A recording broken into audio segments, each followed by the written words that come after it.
कक्षा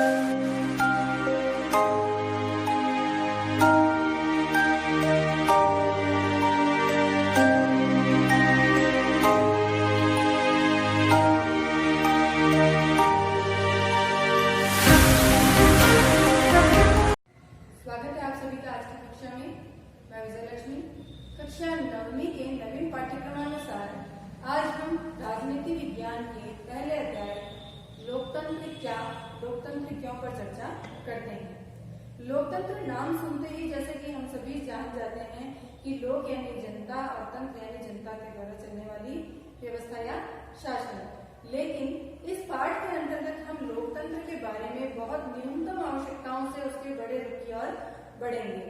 तो जैसा कि हम सभी जानते हैं कि हमारा समाज नागरिकों से मिलकर बना है और सामाजिक व्यवस्थाओं को सुचारू रूप से चलाने के लिए कुछ नियमों और कानूनों की आवश्यकता होती है और इन्हीं नियमों और कानूनों को सुचारू रूप से बनाने और चलाने के लिए हम लोग सरकार बनाते हैं। तो सरकारें दो प्रकार की होती है। एक सरकार होती है लोकतांत्रिक और एक होती है गैर लोकतांत्रिक।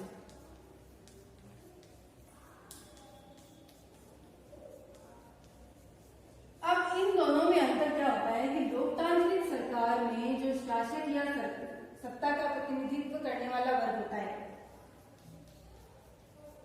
उसका चुनाव जनता करती है।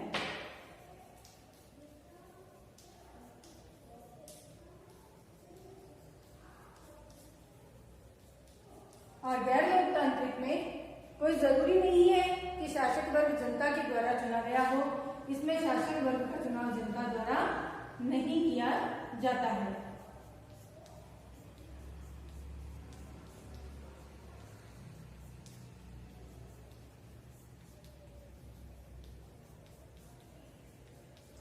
तो इस प्रकार से जो लोकतांत्रिक सरकारें होती हैं उनके बारे में हमें एक बात पता चली कि लोकतांत्रिक सरकारों में जनता के द्वारा चुने हुए प्रतिनिधि या शासक वर्ग के द्वारा संपूर्ण शासन व्यवस्था का संचालन किया जाता है। तो इसी के अंतर्गत एक बहुत ही प्रसिद्ध विचारक हुए अब्राहम लिंकन।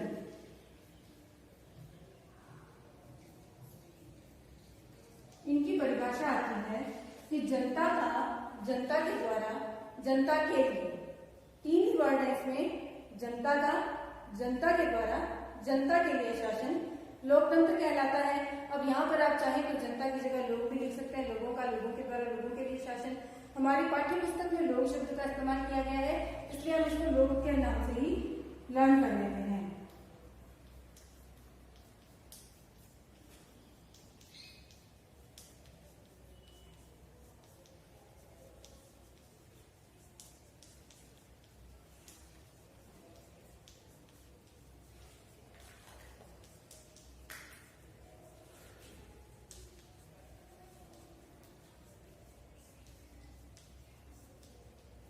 ये हुई हमारी लोकतंत्र की परिभाषा। अब देखिए, लोकतंत्र को अंग्रेजी में डेमोक्रेसी भी कहते हैं। डेमोक्रेसी यूनानी भाषा के शब्द डेमोक्रेसिया से बना है।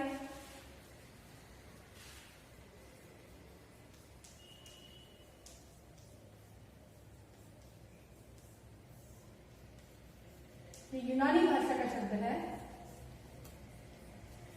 इसके अंतर्गत हमारे पास दो वर्ड आए, एक आया डेमोस, एक आया क्रेशिया।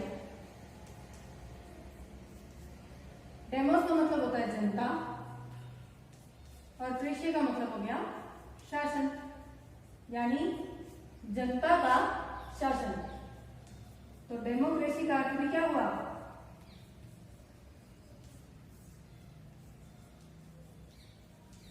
जनता का शासन। चर्चा करते हैं कि डेमोक्रेसी कहाँ है। हम भारत के नागरिक हैं, सबसे पहले भारत के बारे में विचार करते हैं। भारत में हम सभी जानते हैं कि चुनाव होते हैं, हम सभी लोग निष्पक्ष रूप से वोट डालते हैं, वयस्क मताधिकार सभी को मिला हुआ है और हमारे द्वारा चुने हुए प्रतिनिधि जो है वो सरकार का संचालन करते हैं। यानी कि भारत में क्या है, शासक या सरकार जनता के द्वारा चुनी हुई है।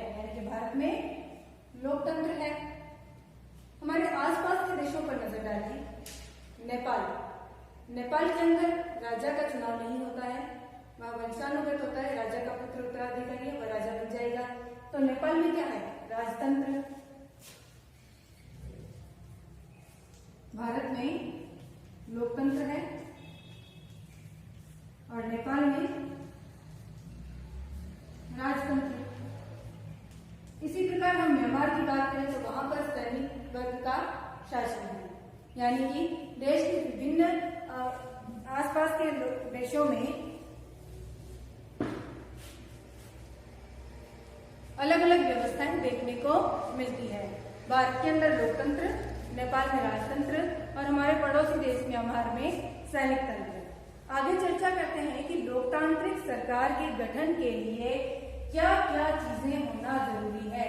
किसी भी देश में अगर हम ये देखते हैं कि लोकतांत्रिक सरकार है तो इसके लिए कुछ आवश्यक शर्तें हैं, कुछ जरूरी चीजें हैं जो वहां की सरकार में होनी चाहिए, तभी हम वहां के शासन को लोकतंत्र कहेंगे।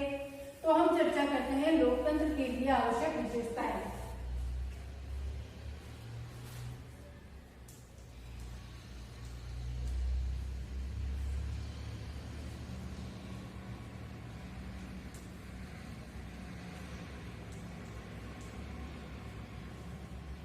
तो सबसे पहले हम देखते हैं कि एक लोकतांत्रिक सरकार के लिए जनता या शासन के प्रमुख फैसले जनता के द्वारा चुने हुए प्रतिनिधियों द्वारा लिए जाने चाहिए।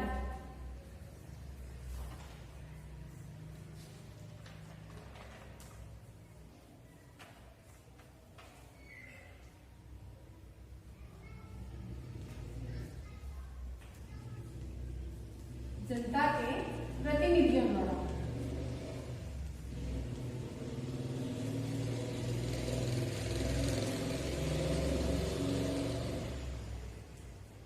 अब देखिए कि भारत के अंदर कोई भी यदि नया नियम या कानून बनता है तो उसके लिए हमारी संसद है, संसद के 2 सदन है, उनके अंदर प्रस्ताव जाता है, बहस होती है, विचार विमर्श होता है और वोटिंग होती है। उसके बाद में कोई भी नियम जनता के सामने बन करके आता है और उसको फॉलो किया जाता है।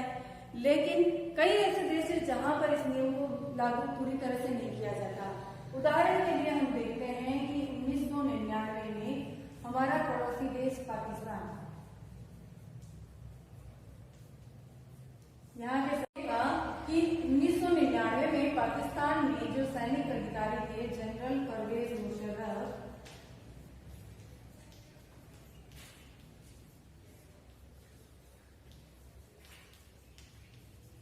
इन्होंने सैनिक तख्ता पलट किया और संपूर्ण सत्ता अपने हाथ में ले ली। सबसे पहले इन्होंने अपने आप को मुख्य कार्यकारी अधिकारी नियुक्त कर दिया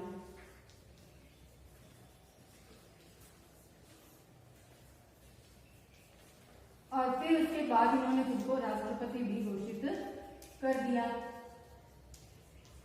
अब यहाँ पर इन्होंने एक काम और किया कि अब सैनिक तख्ता पलट करने के बाद खुद राष्ट्रपति बन गए, पहले मुख्य कार्यकारी अधिकारी बने।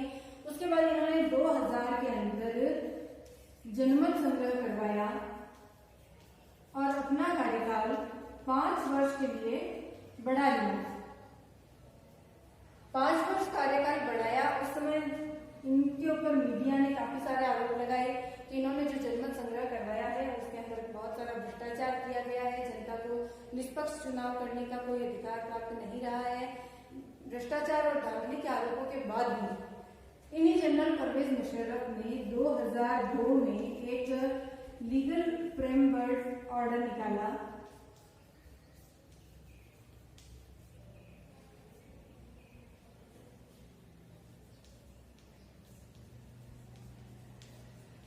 और संविधान में काफी सारा संशोधन कर दिया।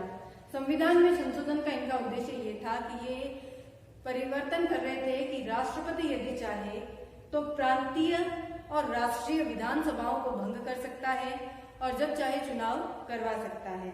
जबकि लोकतांत्रिक व्यवस्था के अंतर्गत यदि प्रधानमंत्री यानी कि जो जनता द्वारा प्रत्यक्ष चुना हुआ नेता होता है वह यह सिफारिश करे तो राष्ट्रपति ऐसा करता है। जबकि उन्होंने परिवर्तन क्या कर दिया कि राष्ट्रपति यदि चाहे तो राष्ट्रीय और प्रांतीय विधानसभाओं को भंग कर सकता है और जब चाहे तब चुनाव करवा सकता है। तो इससे यहाँ पर जो व्यवस्थाएं थी वो पूरी तरह से राष्ट्रपति के हाथ में आ गई और जो पाकिस्तान था उसके अंदर जो सरकार थी उसका एकमात्र सर्वोच्च पदाधिकारी राष्ट्रपति हो गया, राष्ट्रपति जैसा चाहे जब चाहे निर्णय ले सकता था।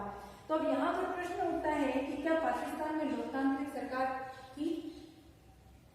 हम कहेंगे नहीं, कारण कि यहाँ पर सरकार देखने के लिए तो लोकतांत्रिक थी, ऊपर से दिखाई दे रहा था कि जनमत संग्रह हुआ है, जनता वोट कर रही है, जनता द्वारा प्रतिनिधि चुने हुए हैं, वो शासन तंत्र में है, लेकिन सर्वोच्च सत्ता जो थी वो सेना के प्रमुख अधिकारियों और परवेज मुशर्रफ के हाथ में थी। तो यहाँ पर जो शासन व्यवस्था थी वह लोकतांत्रिक विकम्स तानाशाही दिखाई देती है, यानी कि लोकतंत्र तो दिखने के लिए था लेकिन आंतरिक रूप से यहाँ पर तानाशाही थी।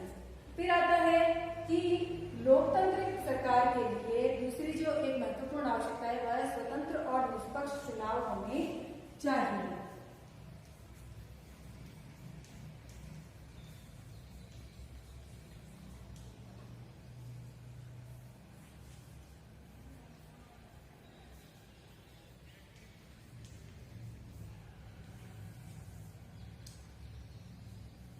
स्वतंत्र और निष्पक्ष चुनाव यानी जनता को अपना प्रतिनिधि चुनने के लिए पूर्ण स्वतंत्रता मिलनी चाहिए। हमारा पड़ोसी देश देखो चीन, यहाँ पर हर साल कम्युनिस्ट पार्टी की सरकार रहती है, कारण यहाँ पर नियम है कि जो भी व्यक्ति चुनाव लड़ेगा उसको कम्युनिस्ट पार्टी की सदस्यता लेनी पड़ेगी और गवर्नमेंट हमेशा कम्युनिस्ट पार्टी की ही बनेगी। तो निष्पक्ष और स्वतंत्र कहाँ रहा? कम्युनिस्ट पार्टी का बोलबाला आ गया यहाँ पे। तो इसी प्रकार से हम देखें एक देश है मैक्सिको। मैक्सिको के अंदर क्या होता था, एक PRI नाम की पार्टी थी, वो हमेशा चुनाव लड़ती थी और हमेशा चुनाव जीतती थी। उसका रीजन ये था कि ये जो PRI नाम की पार्टी थी यह सरकारी संगठनों में काम करने वाले सभी अधिकारियों पर अपना दबदबा बना के रखती थी, उनको बाध्य करती थी कि वे उसकी पार्टी के अंतर्गत ही वोट करें, आम जनता को मोटिवेट करें PRI पार्टी के लिए वोट करने के लिए। और विपक्ष का वहां पर बहुत ज्यादा विरोध किया जाता था। मीडिया भी स्वतंत्र नहीं था, मीडिया हर समय PRI पार्टी की ही उपलब्धियों का बखान करता रहता था। तो लगभग सन 2000 तक मैक्सिको में एकमात्र PRI पार्टी का ही शासन आता रहा। तो यहाँ पर हम देखते हैं कि जैसे कि चीन में हमेशा कम्युनिस्ट पार्टी की सरकार आती थी, मैक्सिको में हमेशा PRI पार्टी जीतती थी। तो यहाँ पर जो लोकतंत्र या चुनाव व्यवस्था थी वह स्वतंत्र और निष्पक्ष नहीं थी। स्वतंत्र और निष्पक्ष चुनाव के लिए जनता के सामने विकल्प होना चाहिए, विकल्प होगा तभी निष्पक्ष रहेगी जनता, और विरोध होगा तभी कानून व्यवस्था या यूं कहें कि शासन तंत्र पर अंकुश लगाया जा सकेगा। भारत के अंदर हम देखें तो हमारे यहाँ एक स्वतंत्र और निष्पक्ष चुनाव आयोग का गठन किया गया है जो सभी पार्टियों के चुनाव करवाता है और जीते हुए प्रतिनिधियों की घोषणा करता है। अब देखते हैं हम तीसरी इसकी विशेषता, तो एक व्यक्ति एक वोट। हमारे लिए बात बड़ी अजीब और नई होगी क्योंकि हम तो हमेशा से यही देखते आ रहे हैं कि भाई सब अपना अपना वोट देते हैं, सबका वोट एक एक काउंट होता है। हमने कभी देखा ही नहीं है कि भाई एक व्यक्ति एक वोट के अलावा भी कोई व्यवस्था होती है क्या। लेकिन हम अगर भारत से बाहर दुनिया के अन्य देशों पर नजर डालें तो हमें ऐसी व्यवस्थाएं भी देखने को मिलती हैं जहां पर इस बात को फॉलो नहीं किया जाता है। हम बात करते हैं सऊदी अरब की। सऊदी अरब में महिलाओं को वोट देने का अधिकार नहीं है।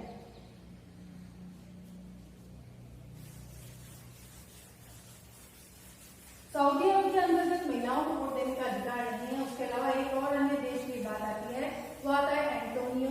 तो एंटोनियो के अंतर्गत क्या होता है कि भाई जो जनता है उसके अंदर कुछ अल्पसंख्यक वर्ग भी होता है, कुछ निर्धन वर्ग भी होता है। वहां पर केवल संपन्न वर्गों को या यूं कहें मध्यम वर्ग तक के लोगों को ही वोटिंग का अधिकार दिया गया है, अल्पसंख्यक वर्ग को वोट करने की मनाही है। इसी प्रकार हम आगे चल करके देखें, फिजी एक देश है जहां पर वहां के जो मूल नागरिक हैं उनके वोट का मूल्य तो है 1, लेकिन उस देश के मूल नागरिकों के अलावा जो रूसी नागरिक हैं उनके वोट को हाफ काउंट किया जाता है। तो ऐसे 3 उदाहरण हमारे सामने आए। पहला सऊदी अरब,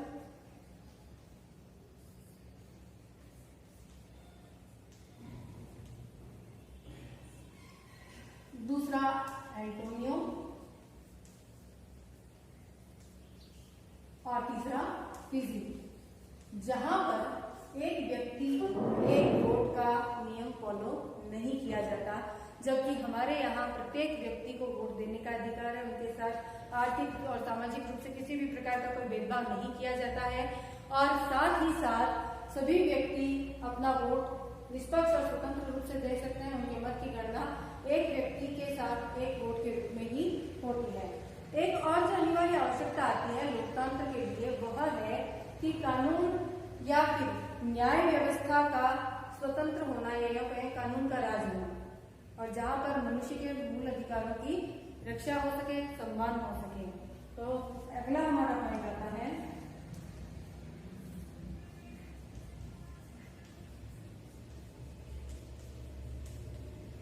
कानून का राज या अधिकारों का सम्मान। तो लोकतंत्र के अंदर कानून व्यवस्था स्वतंत्र होनी चाहिए, सभी व्यक्तियों के लिए समान कानून व्यवस्था होनी चाहिए। ऐसा नहीं होना चाहिए कि एक व्यक्ति यदि कोई अपराध करता है तो उसको निचले तबके का होने के कारण हम कठोर दंड व्यवस्था के अंतर्गत दंड देते हैं, और एक यदि संपन्न व्यक्ति है तो हम उसको कानून व्यवस्था के अंतर्गत अन्य नियमों को फॉलो करेंगे। कानून के लिए हम ये बात जानते हैं कि स्वतंत्र और निष्पक्ष न्याय होगा, तभी लोकतंत्र में जनता के साथ न्याय हो पाएगा। अगर हम शासक वर्ग को न्याय और व्यवस्थाओं में छूट देंगे और आम जनता के साथ उनके साथ समानता नहीं रखेंगे तो शासक वर्ग निश्चित रूप से निरंकुश हो जाएगा। तो लोकतांत्रिक सरकार के लिए सभी कानून के समक्ष समान हो और सभी के लिए एक सी व्यवस्था को लागू किया जाए और जनता के अधिकारों का सम्मान हो, जनता को अपने अधिकारों के लिए संघर्ष न करना पड़े, ऐसी व्यवस्था लोकतंत्र के अंतर्गत होनी चाहिए। तो इस प्रकार से हम देखते हैं कि एक लोकतांत्रिक सरकार के लिए कुछ विशेषताएं आई हमारे सामने, एक नजर में हम देख लेते हैं।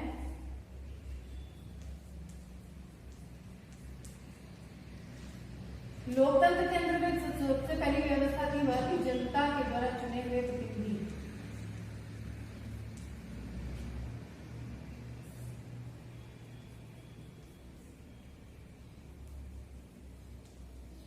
प्रतिनिधियों का चुनाव जनता के द्वारा होना चाहिए।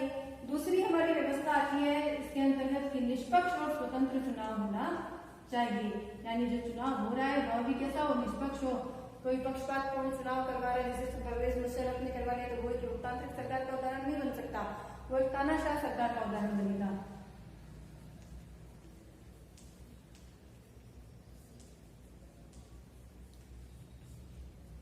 न्याय व्यवस्था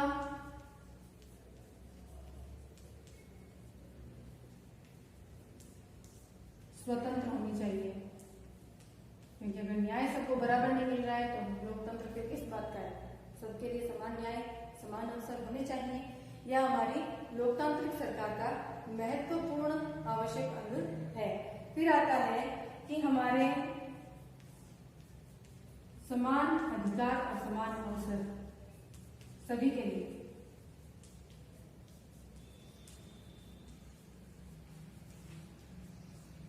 ठीक है, समान अधिकार और समान अवसर होने चाहिए। और एक और महत्वपूर्ण बात आती है कि जो शासन तंत्र है वह निरंकुश नहीं होना चाहिए। संविधान जो होता है वह सर्वोच्च होता है, संविधान का अंकुश सर्वर होना चाहिए।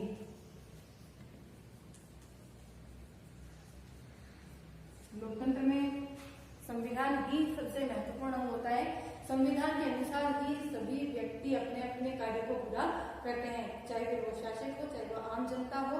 तो इस प्रकार से आज हमने लोकतंत्र क्या है, लोकतंत्र की परिभाषा के बारे में और उसकी आवश्यक शर्तें कि एक लोकतांत्रिक सरकार के लिए किन किन चीजों का होना बहुत जरूरी है, इसके बारे में पढ़ लिया है। अगली बार हम लोकतंत्र के पक्ष और विपक्ष में खुलकर चर्चा करेंगे।